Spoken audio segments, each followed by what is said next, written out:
So he says different things. It's a very fascinating interview. I think it's probably one of the very best introductions to Hamilton's work and attitude. Huh?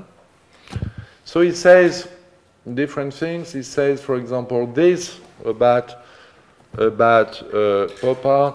No, I have to go faster. I mean, I want to just go to the essential point. You see, he says, for example, this, that you can be interested in something, for example, Playboy. It doesn't mean that you agree. I mean, that's very clear. I mean, in Joyce, for example, there are many pages where he's describing, where people, for example, talk, they say their opinion. It doesn't mean that they are his opinions. I mean, it is something which is very well known in the field of literature, that a novelist will make a lot of characters express ideas which are not his ideas or her ideas. So you can have the same, exactly the same in painting. No, but it's very fundamental, you know. It's never said, this kind of things. I mean, it's very simple things like that. You can show something you don't like, because it's part of modern life, for example, and you want to integrate it in your depiction, as Jeff Hall says, of modern life. It doesn't mean that you agree with it. And it's exactly what Hamilton says about, for example, Playboy. You know, the relationship between a car and sex, car and a female, and the female body. I mean, Hamilton is not sexist and stupid enough to think that it's nice to do that. I mean, if he was able to do that, he would not be Hamilton. It would be maybe, I don't know, a pop American artist, maybe. I mean, not Hamilton. So when he makes this connection in his most famous paintings between a car, the detail of a car, and the female body as a desirable object, it doesn't mean that he agrees. He agrees with that. He just considers that it exists, this connection, that this connection is used all the time in the magazines, in the advertisement, and so on. So he says, okay, it's part of modern life. I use it. I use it as part of modern life. It doesn't mean that I agree with that. You understand the point? It's the same as, think of a novel. That's the best way. Think of a novel. Think of a novelist. Voilà. This is the moment when he criticized the national division of the show. I would like to criticize you. I would have preferred to see a chronological presentation rather than artists grouped by their nationality. It's pleasant to see alongside the work of Wolf Vostell, Sigmar Polke, Gerhard Richter, Martial Reis, Equipo, Chronica, Rotella, and other Europeans.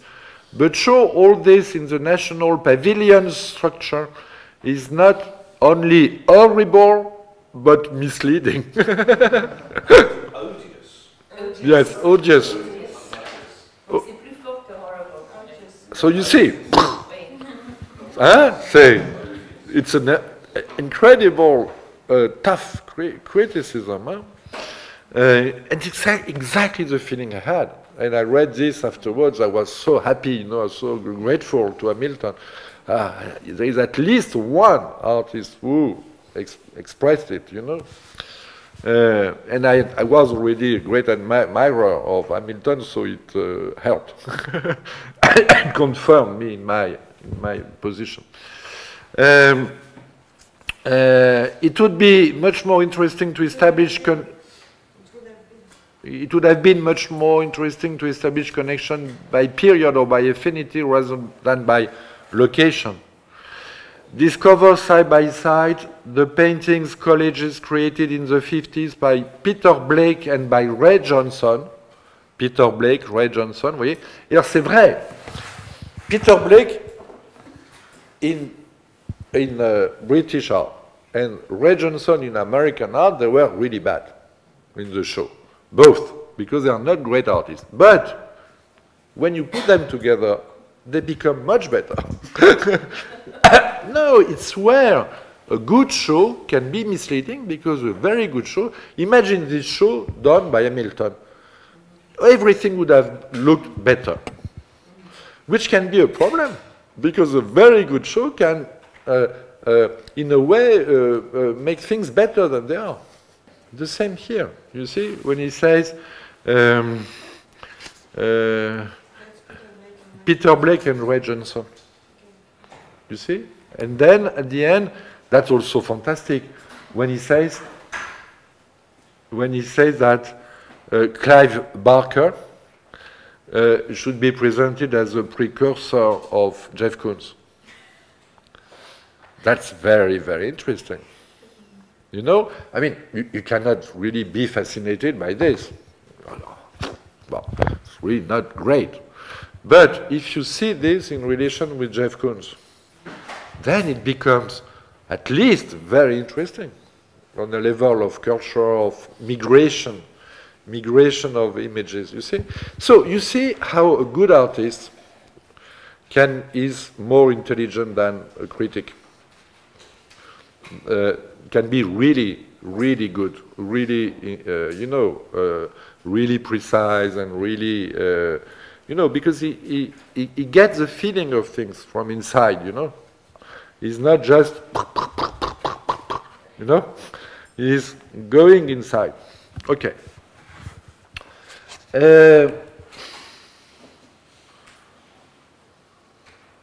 Voilà, and this is the text. There you have the evidence that he is not a pop artist. You asked me if I had the feeling to find myself in the company of artists close to me. I have been a friend of almost all artists that you exposed, American or European, and of course since ages. But curiously, the artists whom I have been in closest friendly terms do not appear in your exhibition, except probably Jasper Jones, for this excellent reason that they are not pop artists. Dieter Roth, Marcel Brothers, and Joseph Beuys were very close, and I felt big affinity with their ideas. Thus, I do not consider myself as a member of a group named pop art. Voilà. Clear. No discussion. And it is so interesting, so much more interesting. Well, how do you, what were you saying in Woods? So much better. You know, the funny thing. Anyway. Now the redundance. No, okay, let's forget. Okay, so it's very clear. It's very clear that he doesn't consider himself as a pop artist. And you see, okay, this is one point. But the other point is the three names he gives. He feels closer to Dieter Roth, Marcel Brothers, and Joseph Beuys. That's the point. And that's the way his work should be presented. So to present his work in Zurich, in relation with Wesselmann and the other one, the Swiss one, is really bad. It doesn't fit at all with the way he felt himself, with the way he developed his own work.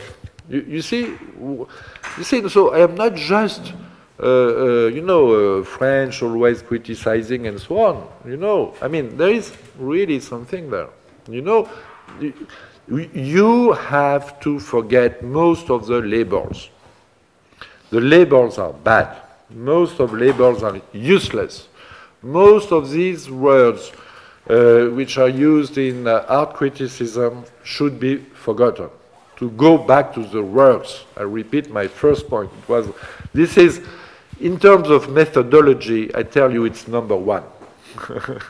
Forget the labels and go back to the works. Art history is not, the history of art is not made of labels. It's made of ideas. Yes, forms and ideas, not labels. So, when a critic, such as Lawrence Holloway, invents the idea of pop art, okay, he does it at a certain moment. It can be interesting to consider it at the moment when he invented it. And Holloway is an interesting critic. He's somebody very important. The point is not to deny the value of his criticism, but to say that this label doesn't fit with the work of Richard Hamilton, who is considered as the father of pop art. Doesn't make any sense. Okay, so you have to get into the work and look at the work and study the work. And if you do that, it will help you in your own work. Because you have also to do your work without label. And don't let people put labels on your work. And don't put yourself labels on your work. Okay? So, now to finish, I will finish with an artist who is very much outside the comment on dit, the canon of the mainstream and so on. And she's a woman, and I really wanted also to show the work of a woman, because otherwise I showed you a lot of men, and it's a problem. For me, it's a problem. And it's not just a matter of balance. I mean, I don't never think in these terms. It's not. No, I mean, it's not just. How do you, yes, no, it's not the point. Alors, this is the work of this artist. I don't know if you should know her work because she's quite well represented in the Tate. It's Dorothea Tanning. Dorothea Tanning, I think, is an interesting artist. Her work is uneven. You have to select which, no, I mean, that's second point of methodology. You have to, when you deal with art, you have to study first. So first you study. To study means to describe. A work you must be able to describe it. You know, all the critics in the 18th century, when there were not all the means of reproductions we had. First, when they were writing about painting, they were describing the painting, and it's a very good exercise. So you describe, and then when you know about the work, then you can say it's good or not. After a few years of experience, you can go faster, but at the beginning, it's better to go slowly. and really look, and not say, I like or I dislike, because it doesn't mean anything, but you describe, you try to understand what is going on, and then you say, you try to say if it's good or not, and so on. Okay. But before saying it's good or not, you have to understand. And when you address the work of one artist, you have to understand the movement of this artist. And to understand the movement of this artist, you take everything. You don't select. That's very important. A work is something global. You take everything. You don't have, during the process of understanding, if you start to select at once, you will never understand. At the end, yes, when you have spent a long time looking, studying, and so on, then you can say what is good, what is less good or bad. I mean, but it's argumented. It's not just a matter of taste, because it comes from your examination. You see what I mean? So this is exactly the case with her. To understand her work, you have to take everything. And some things are not very good, and some are really good. It's uneven. So, and I think that it was nice to finish this seminar with her, because for very simple reason, you will understand at once. She painted this tableau, and the name of this tableau, the title of this tableau is beautiful because it is un tableau très heureux. So I think it makes sense for me to present you un tableau très heureux, because I think that art is a dream of happiness. It's about happiness in a world where happiness is rare, and you can show the worst things, the most terrible things, but the simple fact that you make a tableau is about happiness. It's about the possibility of happiness. Yes? Très heureux as treasure? Très heureux. Very happy. Very happy. A very happy tableau. A very happy picture. Of course, it's a little bit ironical. For sure. So what is it about? It is about the perspective of departure. You see on the left a young boy seated on a suitcase, and under the suitcase a big mal, something bigger than a suitcase. What is the name? No, bigger than the suitcase. Trunk? Yeah, trunk. Really? Trunk? Okay, so a trunk. So a trunk and a suitcase. And you see on the back of the trunk, there is an image which shows you clearly that he will take a boat. Probably because it's an image about the seaside. So he's waiting to embark on a boat and leave. And so the perspective, it's a perspective of happiness. He tries, he's ready to leave. It's what she did.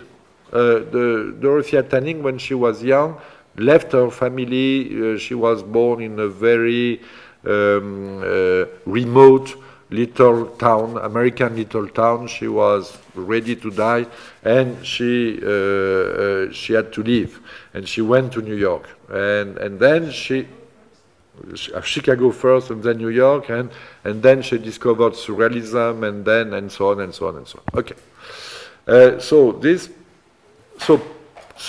being a painter for her is about living the conditions of ordinary life, living even the body. And she said it several times. In my painting, there is nothing of my bodily life. Painting for her is living the biography, is overcoming the biographical determinations. So this is why this tableau is so happy, because it's about living. The act of living, the act of freeing oneself, the act of detaching. We are back to this idea. The act of detaching. Yes, but it is happy also because there is a couple in the air, in the veil. There is a couple, you see it. And there is also the lips. You will see about the lips more. The decor is the decor of a big hall, the hall of a station. But it's a decor of De Chirico too. Very clearly, Tanning is working from De Chirico.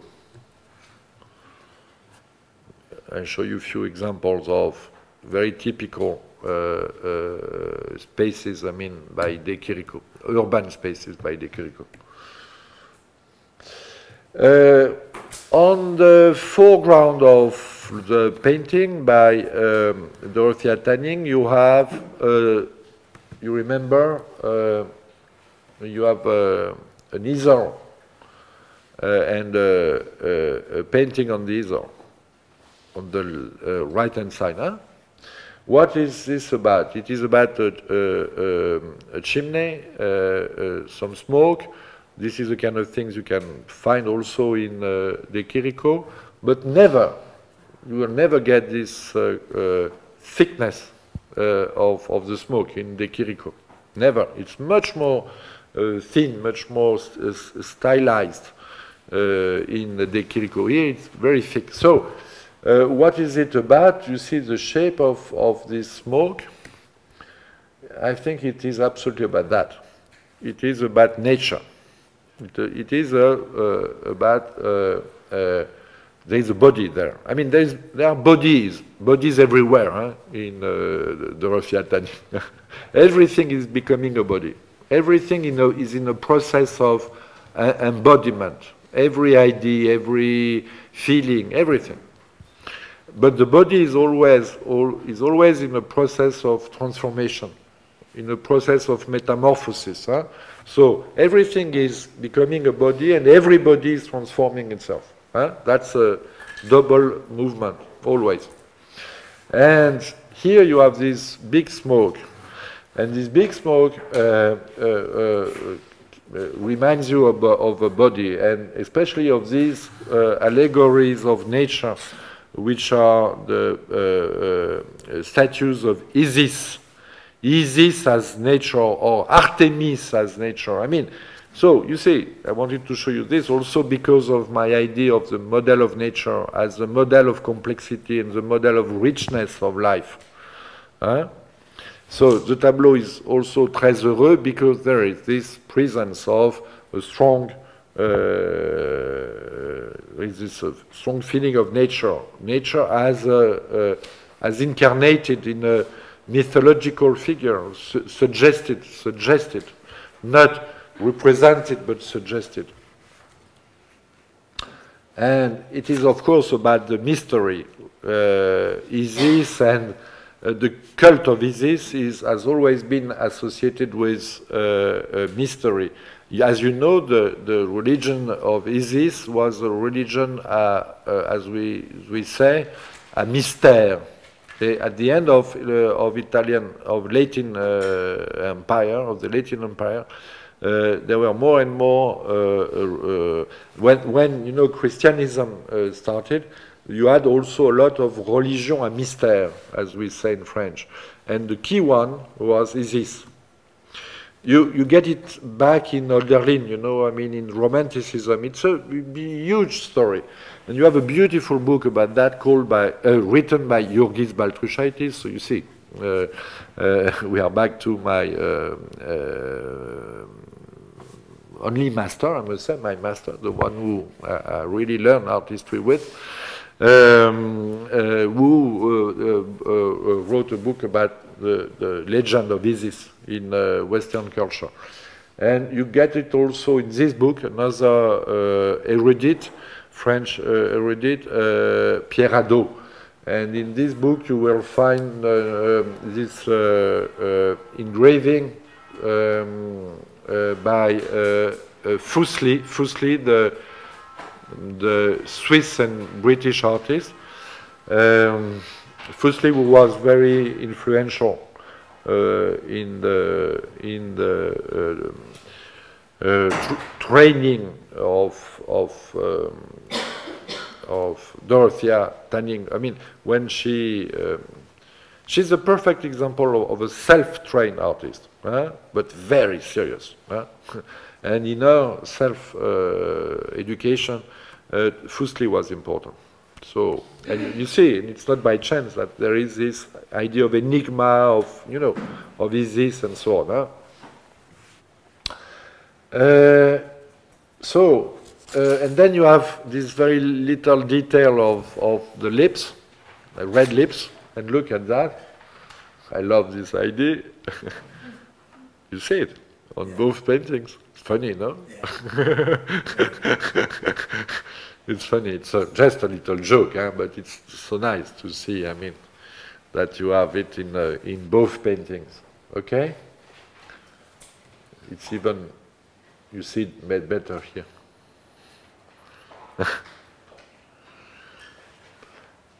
So it's about, you know, it's about love. It's about many things. Huh? Okay. And I will finish with another work of her. So she was doing painting, she was doing tableau, but she did also in the 70s a few sculptures. And these sculptures were developed as decor. So we are back to this idea of the tableau vivant and the decor.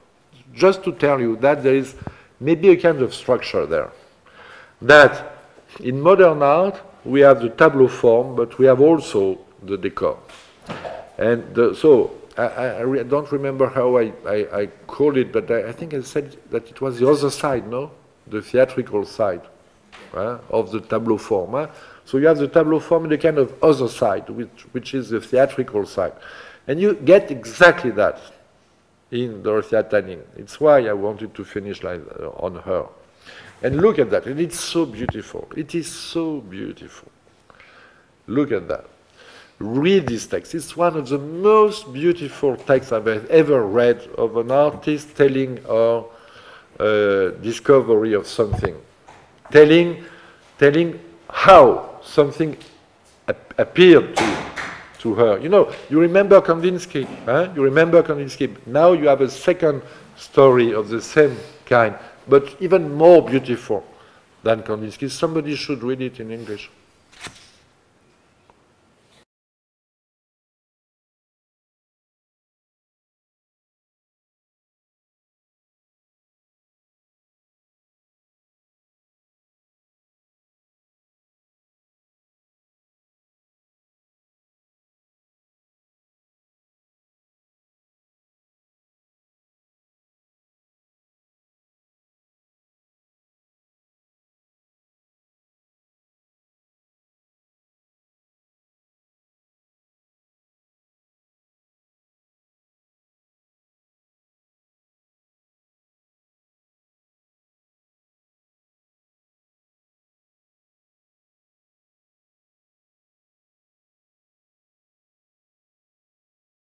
So she goes, so she makes figures outside the form of the tableau, and this is in the tradition of the tableau vivant, I mean the object.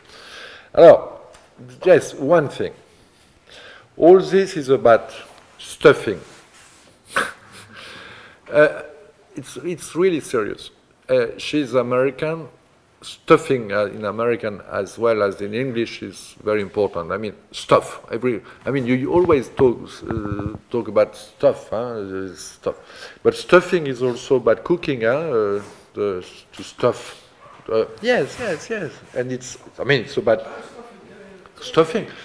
Of course. I mean, it's about couture and cooking. So it's of course it's very much feminine. It's very much something about the activities of women. But it's clearly an alternative to the idea of modeling or the idea of carving, or building. Voilà. It's not carving, not modeling, not building. So it's something else. In any case, that's really what this is about, stuffing. Really, and it's very interesting, you know, because once more, behind an activity, you have a word, you know, and the word which gives the activity a specific point d'application, a specific application.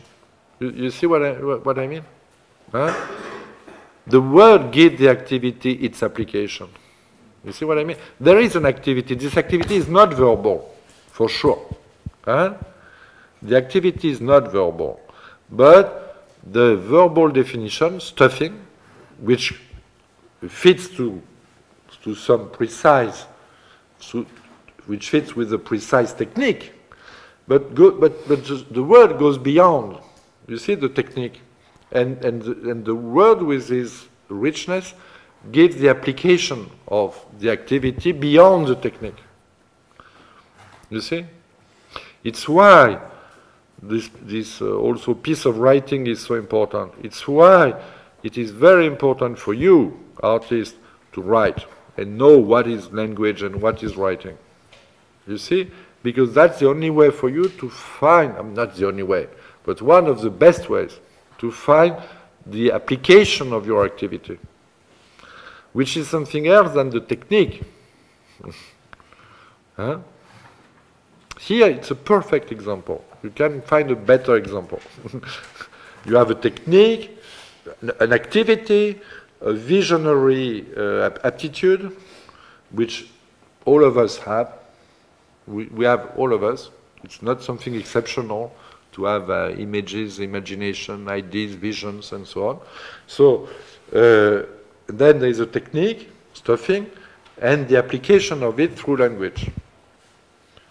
Okay. I think it's almost finished. Ah, yeah. Yeah. So this is the decor. You said it, I suppose. So you showed it without saying what it is? Ah, so you don't know what it is. So it's a decor she presented in '74 in a show in Paris. So she had this image in '69, listening to Stockhausen, and then for 4 years, she stuffed these figures, and it made this decor in '74. And these are two details of these figures. I mean, of this decor, two figures, as they were reproduced in the catalog of the show in '74. And this is a view or another image of one of these objects. So now I finish. If you have any question, it's a moment.